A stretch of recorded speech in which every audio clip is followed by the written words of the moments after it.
Hey guys, it's Mad Dog. So today we're doing a episode review of Goosebumps Fandom the Auditorium. Okay, so the episode starts out with, well, some girl having like a nightmare about like the phantom of some kind. And then she like is a little freaked out like about the phantom. And then like one of the girls says like it's like cursed. And then the phantom comes, but turns out it's just some kid in a costume. Then they have to go like hang out like the auditorium after hours. But then they almost like don't make it out. And then Miss Walker strictly like told them not to. And then they're just learning how like everything works. And then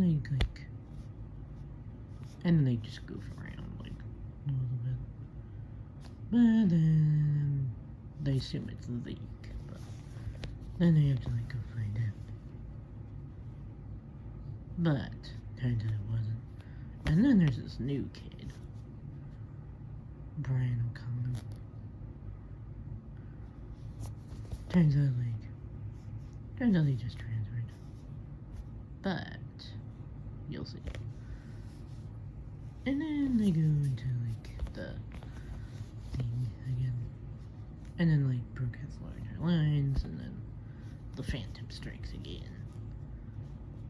And I'm surprised like the teacher wasn't concerned.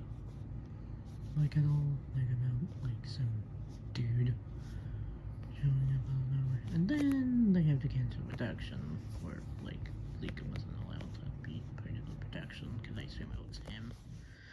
And then things kind of just turn into hoopla. They turn like crazy. But then they realize it's just some homeless guy. And then Zeke is in the play, and then, everything goes. But then there's another phantom. But turns out it was Brian O'Connell the whole time. Who took him, and then really wants to and then the phantom really wants to take her to eternal darkness. And then there's like a yearbook from back in the day. Then turns out it was Brian O'Connell the whole time. Their new friend. But then he disappeared. Again.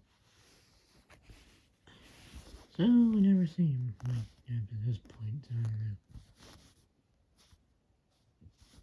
I could give this one maybe like a 10. It's like really well made. I mean, kind of Goosebumps episode. And I just like that phantom vibes, it's very spooky. And it's amazing. See ya.